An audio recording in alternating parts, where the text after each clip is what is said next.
Bueno, el motivo que nos convoca esta tarde es poder charlar un poco sobre violencia estatal y derechos humanos, y la verdad que está buenísimo que haya gente de las fuerzas, bienvenidos, que podamos charlar, que podamos escucharlos a ustedes, que por favor no se legitime el castigo corporal esta tarde, que no lo justifiquen, sino que tratemos de, desde todos, desde la justicia, desde los profesionales multidisciplinarios, desde las fuerzas, poder llegar a un acuerdo de por qué estamos como estamos en materia de violencia estatal, ¿no?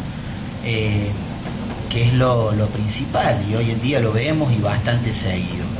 Después vamos a compartir también unas imágenes que nos va a hacer un poco reflexionar, pero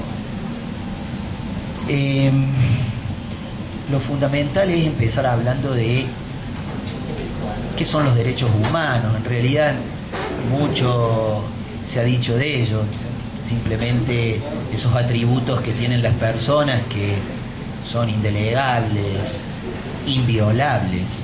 Sin embargo, constantemente se los viola. Nosotros somos personas que estamos preparadas para, si se quiere, soportar los males ajenos, o somos tolerantes a los males ajenos y no a los propios. Entonces, esto no significa que tengamos que admitir también que la violencia que se ejerce contra las víctimas sea también en parte justificada bajo un eufemismo de que, bueno, quizás las garantías constitucionales son las que los protegen, y en verdad sí, son las que los protegen, nos guste o no nos guste. Los derechos humanos tienen que ser protegidos por herramientas o garantizados, valga la redundancia, por garantías constitucionales. Y la Constitución es para todos, es para ustedes, es para mí. Nosotros tenemos límites en la Constitución, los jueces, las fuerzas de seguridad y todos los ciudadanos tienen límites en la Constitución. Sin embargo, la Constitución hoy se ha convertido, como muchas otras cuestiones más, en normas quizás un poco abstractas. Y miren lo que les estoy diciendo como juez. La Constitución de la Nación dice que no puede haber gente sin vivienda, y sin embargo hay gente sin vivienda. La Constitución de la Nación dice que las privaciones de libertad no pueden ser ilegítimas, y sin embargo son ilegítimas, muchas, y ya vamos a ver cuáles.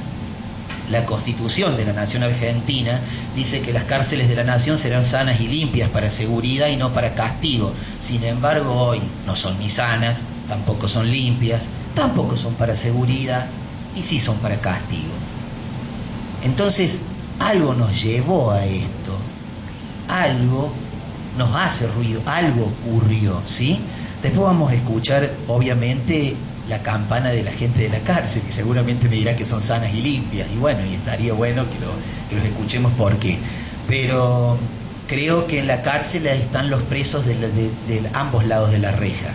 Están ustedes que trabajan, muchachos, que son presos en parte, ¿sí?, del sistema. Y están los presos que están de otro lado. Y después vamos a ver qué tipos de presos también están ahí adentro, y ustedes miran, sí, no, discutiremos eso. Entonces, dentro de este marco están los derechos humanos, la libertad, la vida como derechos humanos principales, o la vida y la libertad en ese orden. Sin libertad no hay vida, ¿sí? Entonces, creo que no vivimos en un mundo donde la libertad esté absolutamente garantizada.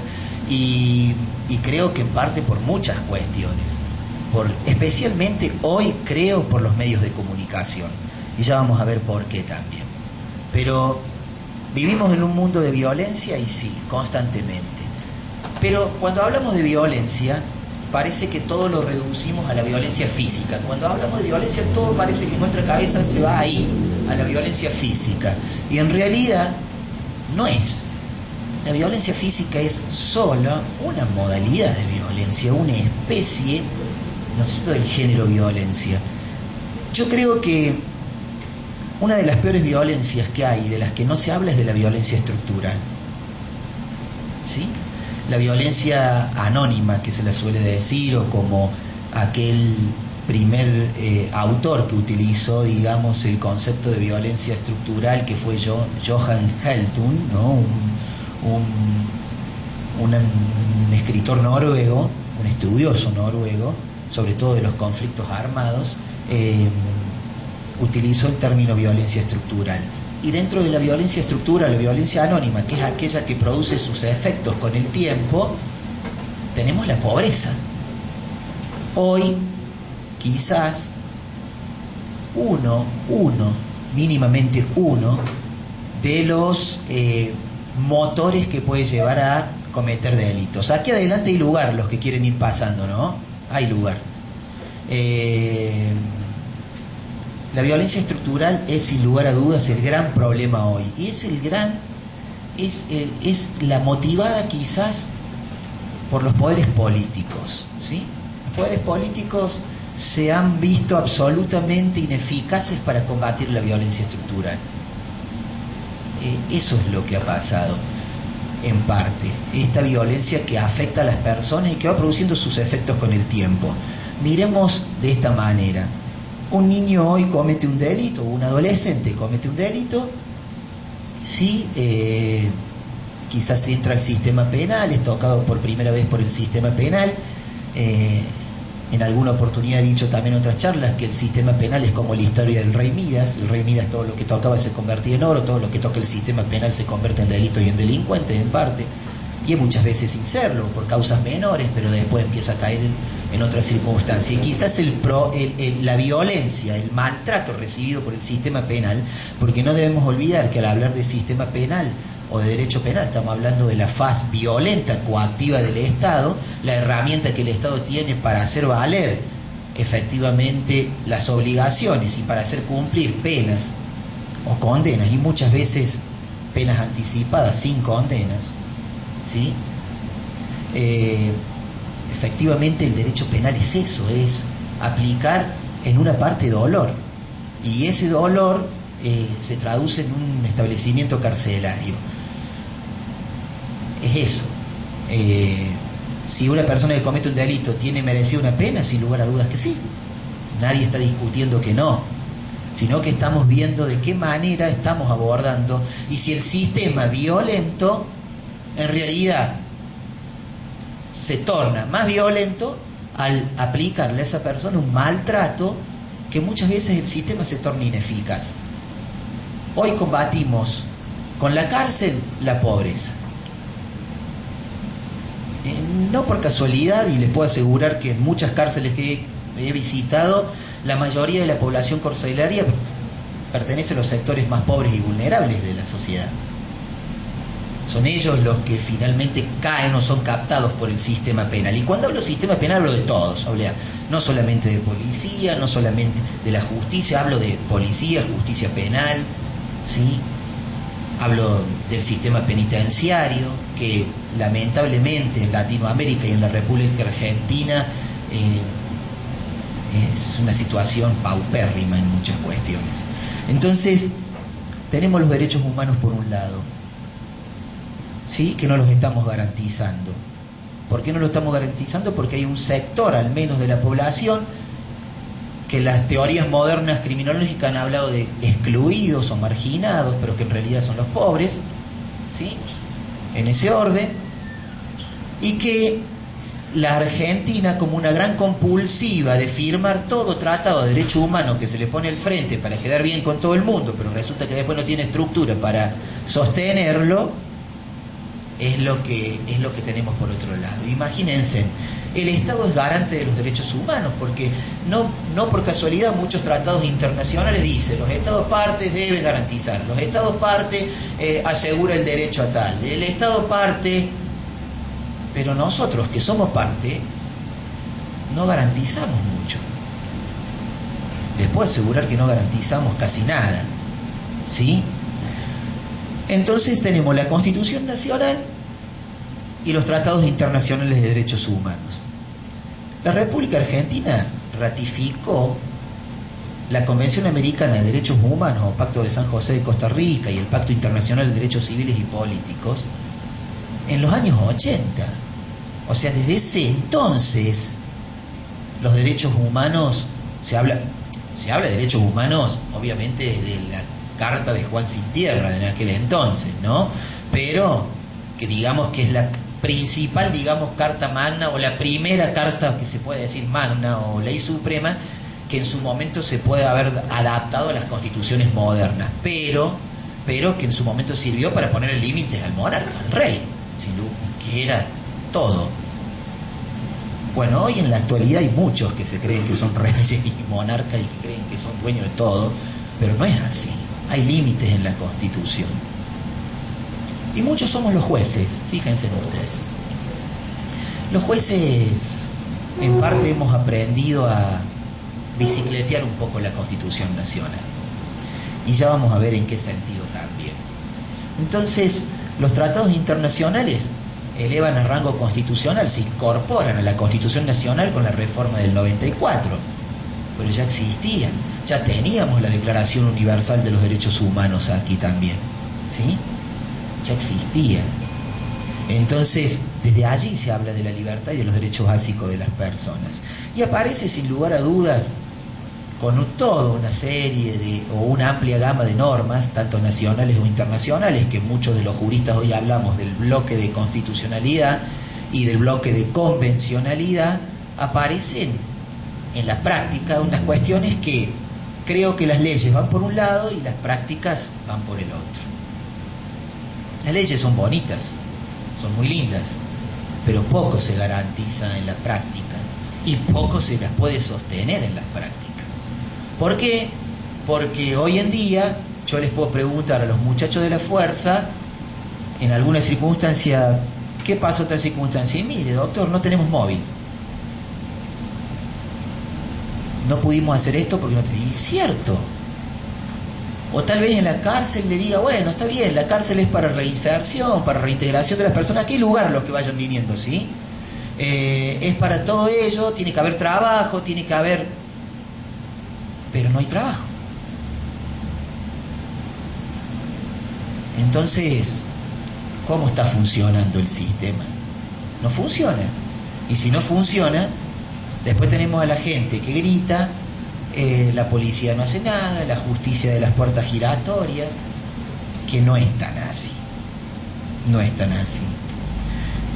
Entonces, estos tratados internacionales incorporan los derechos humanos, principalmente la libertad de las personas, pero a la par, y nos dice que debe haber, porque cuando hablamos de tratados internacionales, los penalistas parece que hablara solamente de la libertad, de que no se puede privar a una persona como regla general antes de que se dicte el juicio, sino la maquillamos como prisión preventiva, pero en realidad es prisión de inocentes en parte, y etcétera, etcétera, etcétera. Entonces aparece con lo que tenemos que luchar a diario, la pobreza. Y aparece el barrio San Antonio Sur, y aparece el barrio Santa Marta, y aparece las 500 viviendas. Y parece que en el sur y en el norte está el problema. Y quizás lo esté, no digo que no. ¿Sí? Lo que pasa es que vivimos en una sociedad absolutamente hipócrita, donde nos asusta más un arrebato de una cartera, que sin lugar a dudas es un delito, que una gran defraudación al fisco. ¿Sí? Cuando un político se afana 200 palos verdes, oh, bueno, ya está, no sé.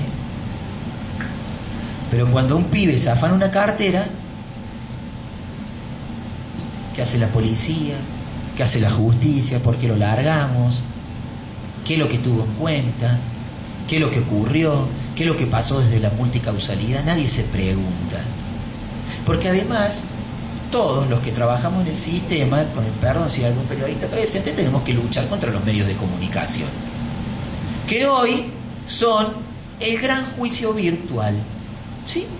El medio te condena, el medio te absuelve, sos inocente, sos culpable, la policía golpea, pero la policía no golpea. Mejor que los golpeen, que los maten, los jueces que lo que hacen, los largan. Ah, claro, porque ellos nunca han sido víctimas de un delito, como si fuéramos todos impermeables a todo. Y no es así. Cuando uno lo ve en la práctica, no es así. Es muy fácil acusar a la policía que golpea, pero ¿se hizo un juicio? ¿Se investigó? ¿Se probó? Lo mismo pasa con una persona que comete un delito, ¿eh? Tiene el más sagrado, a mi modo de ver, de todos los derechos, el derecho de defensa. Sin lugar a duda, después el principio de inocencia, etc., aunque no les guste. Pero es así. Si no, volvamos a la época del viejo oeste y nos matemos a tiro entre todos. Que no estamos muy lejos tampoco, ¿eh? Entonces, de la pobreza viene la inseguridad. ¿Y vieron que todos hablan de inseguridad ahora? Y cuando hablo de inseguridad, parece que al hablar de inseguridad es cuando roban nomás. Que un chico esté en este momento pidiendo en la catedral, casi desnutrido, ¿es inseguridad? ¿Qué les parece? ¿Sí o no? Yo creo que sí. ¿No decimos que los niños son el futuro? ¿Y eso nos da una seguridad de que sea un futuro? Cuando tenemos personas que no tienen vivienda y después van a usurpar terreno, que hay algunos vivos también, ¿no? Hagamos las excepciones. ¿Es inseguridad? Es inseguridad. Cuando hay necesidades básicas insatisfechas, derechos humanos básicos insatisfechos, estamos en un estado de constante inseguridad. Pero la inseguridad es del delito, o pareciera ser que fuera del delito. Pero no todo es inseguridad en el delito, porque desde las perspectivas criminológicas, la inseguridad la puede sufrir una persona, o la puede estar sufriendo una persona que nunca ha sido víctima de un delito y se siente inseguro. Esa es la famosa frase que dijo el doctor Juan Pablo Morales, ¿sí?, que es la sensación de inseguridad. Pero que es cierto, hay muchas veces sensación de inseguridad y en otras hay inseguridad, porque robos hay. Nadie puede negar que robos hay, nadie puede negar que violaciones hay, nadie puede negar que reincidencia hay. Sí, pero ¿hasta qué punto? ¿Hay datos estadísticos fuertes de eso? Argentina es un país que lamentablemente carece de muchos datos estadísticos y de mucho trabajo empírico. Lo está careciendo. Y ese ha sido el gran problema, o está siendo el gran problema para resolver determinadas cuestiones. Que se habla porque algún medio lo dice o porque algún funcionario que tiene por ahí ganas de decirlo, lo dice y parece que se toma como palabra santa. Creo que el delito está de oferta en las veredas políticas, ¿sí? Antes la política era social, ahora la política es punitiva, la política es retributiva, y la política retributiva o punitiva es pan para hoy y hambre para mañana. Cambiemos el dicho, es hambre para hoy y hambre para mañana. Porque sí, es así. Y ya vamos a ver por qué también. Entonces, la inseguridad que es padecida por personas que pueden haber cometido un delito, que han sufrido un delito, como personas que nunca lo han sufrido, pero que, producto de los medios de comunicación, se sienten inseguros también, está latente. Hoy en día se habla de la inseguridad, o ustedes verán en los diarios locales y del país a nivel nacional, que todo se reduce prácticamente a la inseguridad. Pero parece ser que la inseguridad es solamente la proveniente del delito y no es solamente esa inseguridad. Hoy vivimos en un estado, fíjense, se dictan leyes de protección integral de niños, niñas y adolescentes y tienen menos presupuesto que el estado de seguridad. O sea, se arma más al Estado y se le da menos recursos a los sistemas de protección integral. Ese es otro gran problema que tenemos, ¿sí? Y entonces cuando los medios de comunicación aparecen, ¿sí?, generando todo este tipo de cuestión, y entra o está la inseguridad latente, ¿qué entra en juego de los ciudadanos? La libertad. La libertad de los ciudadanos empieza a estar en juego. Y empieza a estar en juego un derecho humano básico, que es nada más y nada menos que la libertad de locomoción, que está protegida por todos los tratados internacionales de derechos humanos. Está mencionada la libertad. Allí está mencionada la libertad. Y que solamente puede ser restringida por causas excepcionales. Sin embargo, es restringida por muchos tipos de restricciones, de procedimientos, o prácticas, que en muchos casos son arbitrarias, ilegales, aunque estén previstas en una ley. Y ya vamos a ver cuáles. ¿Sí? Entonces, la libertad empieza a estar en juego. De todos. La libertad de todos. No solamente, sin lugar a dudas, de los sectores más vulnerables con mayor razón, pero de todos. De todos. Y empieza un riesgo latente. ¿Sí? La vida de la sociedad, la vida de los policías, que también son parte de la sociedad, porque parece que la sociedad está dividida, ¿no? ¿Sí? Parece que tenemos distintos tipos de estamentos, ¿no? La policía por un lado, los pobres por el otro, la justicia por el otro. Y no es así. Todos formamos parte de la sociedad.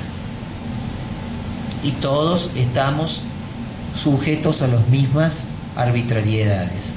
El problema es que, insisto, como lo dije al principio de esta charla, somos tolerantes a los males ajenos e intolerantes a los malos propios.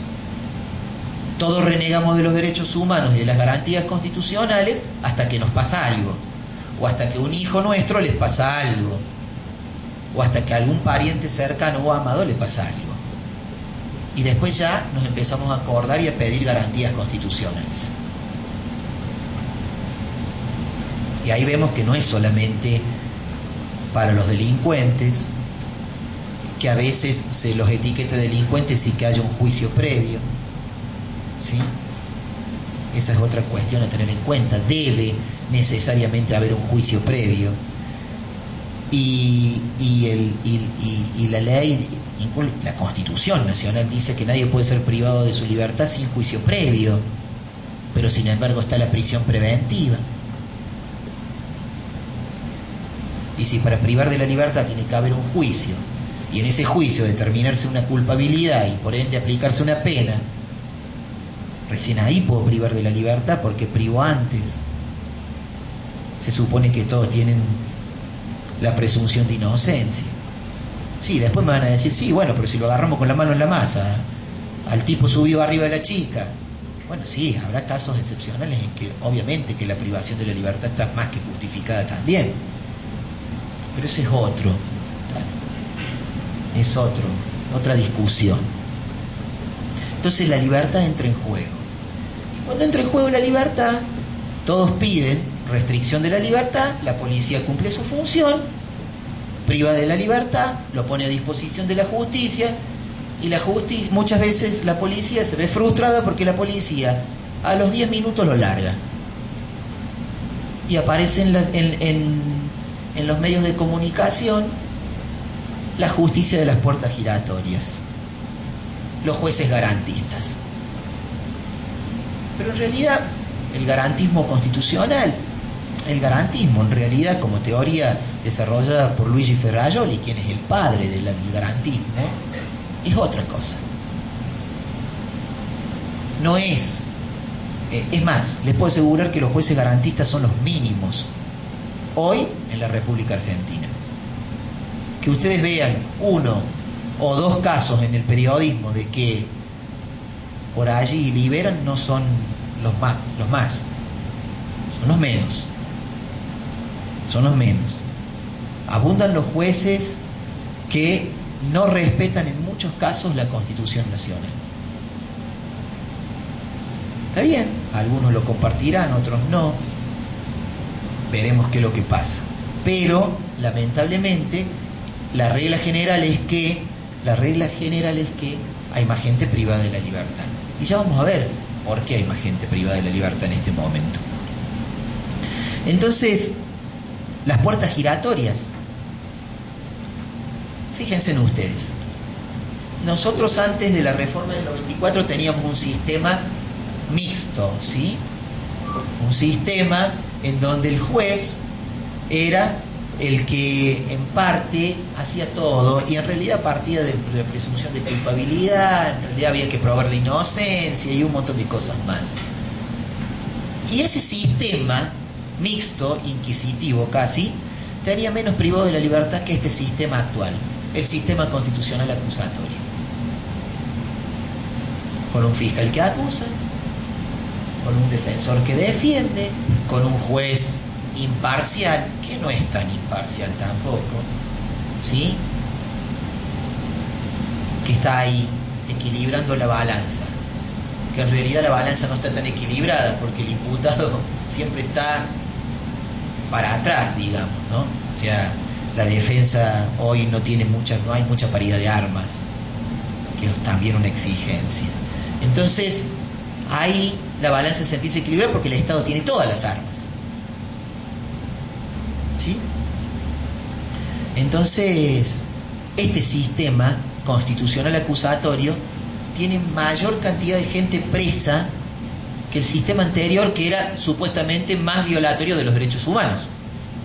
Este sistema actual, a 20 años y un poco más, 21, de la reforma constitucional y de la implementación del sistema acusatorio en la República Argentina.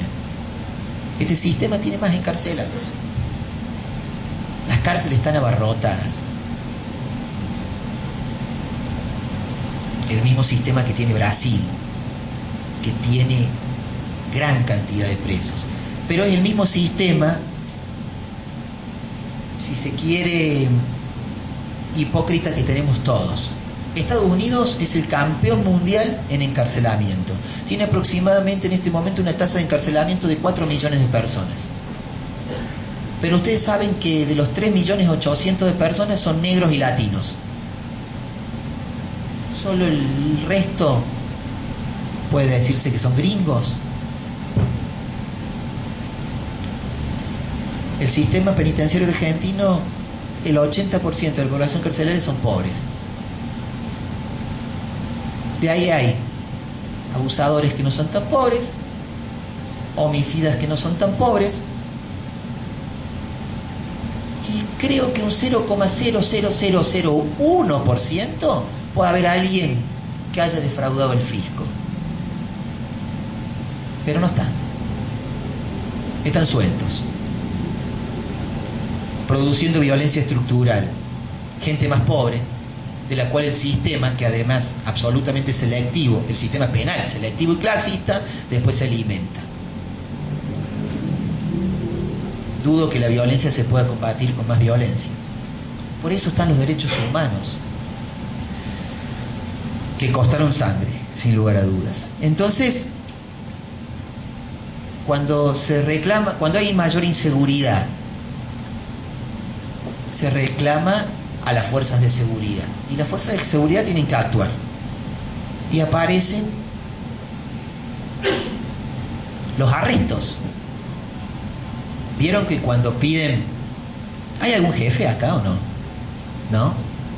¿Les podemos pegar a los jefes entonces de la policía? Sí. No. Entonces miren, cuando hay mayores arrestos, porque esto yo lo he charlado en numerosos lugares y no hay nada que mentir tampoco acá, esto es así. Cuando hay un pánico creciente de inseguridad, hay que salir a hacer arrestos en averiguación de actividades,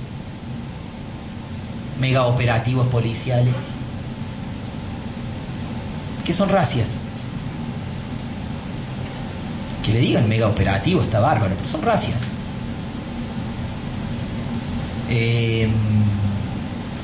Se detiene gente por actitud sospechosa, por olfato policial.